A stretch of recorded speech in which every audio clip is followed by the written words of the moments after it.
Day 0. So, ito na nga yung official send-off ni Atisa Manalo en route sa Bangkok for Miss Universe 2025.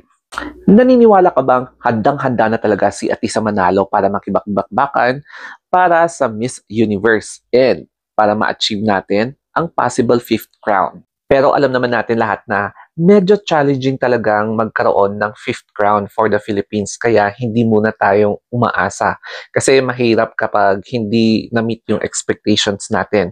Pero gayon pa man, we are still hoping na sana ma-maintain yung placement streak natin sa Miss Universe and especially na parang positive ang ating mga hopes for Atisa Manalo.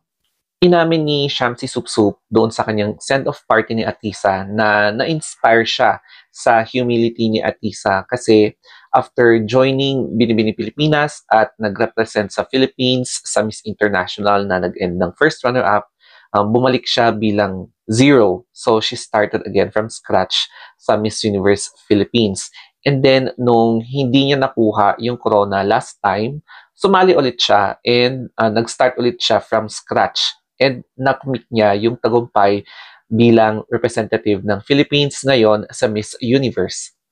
Yung interpretation or pagkakaintindi ko sa pagsabi ni Atisa Manalo na gagawin niya yung best niya, ito yung sense of humility na ayaw niyang mag-expect tayo ng bonggang-bongga. Kasi ito na naman yung katagang masasaktan tayo kapag hindi natin na-meet yung expectation. So, the best way for her to deliver kung ano yung pwede niyang sabihin is to try her best para ma-maintain yung placement streak ng Pilipinas. By the way, eto nga pala yung tumatangginting na face card ni Atisa Manalo sa kanyang wear during her send-off party. So makikita nyo talaga na manikang-manika ang eksena niya with the taras na look or ponytail na hairstyle. Tapos malinis talaga yung makeup niya and styling, no?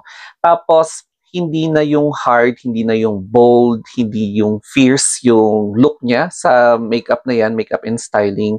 Tapos, talagang pinapalabas yung sweetness ng kanyang face, yung aura, and then her personality. Kasi yun naman talaga yung persona niya, no? And I hope na ganito rin yung magiging makeup niya all throughout sa pageant doon sa Thailand.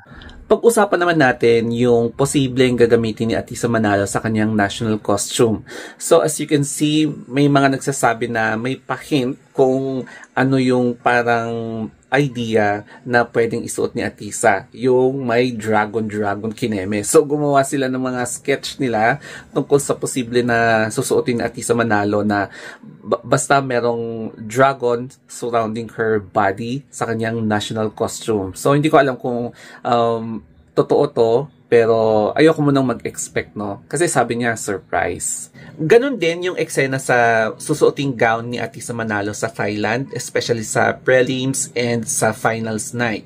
And may dalawang pangalan na umuusbong na magpapasuot ng kanilang mga creations kay Atisa Manalo. And they are Val Tuguba and yung isa naman ay si Mac Tumang. And alam naman natin na yung dalawang designers na ito ay nag-design na rin ng mga previous candidates natin sa Miss Universe from the past edition.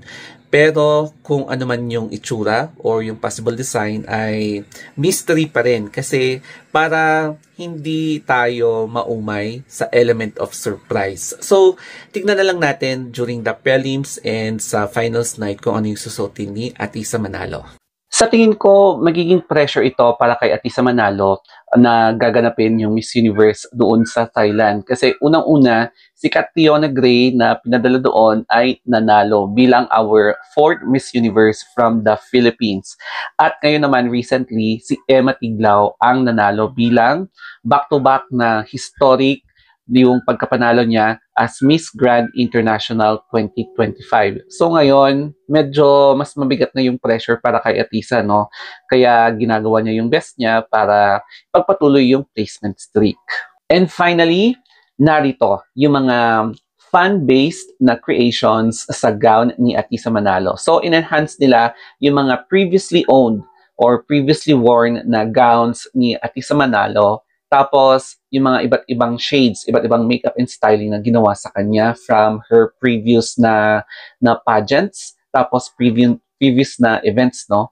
So makikita nyo, may mga aura na angelic or Diyosa-Diyosahan yung eksena niya. Tapos, yung mga sweet na aura, mga ganyan. And then, meron din yung design, yung makeup and styling niya na fierce, yung eksena niya. Lalo nung unang sabak niya sa Miss Universe Philippines with that red gown. Tapos, may kita nyo iba't ibang shades, no? And kahit na anong ipasuot or kahit na anong makeup and styling, nakikita natin na versatile din yung eksena ni Atisa Manalo. So, we hope na ganyan din yung transformation niya each OOTD each day sa Miss Universe.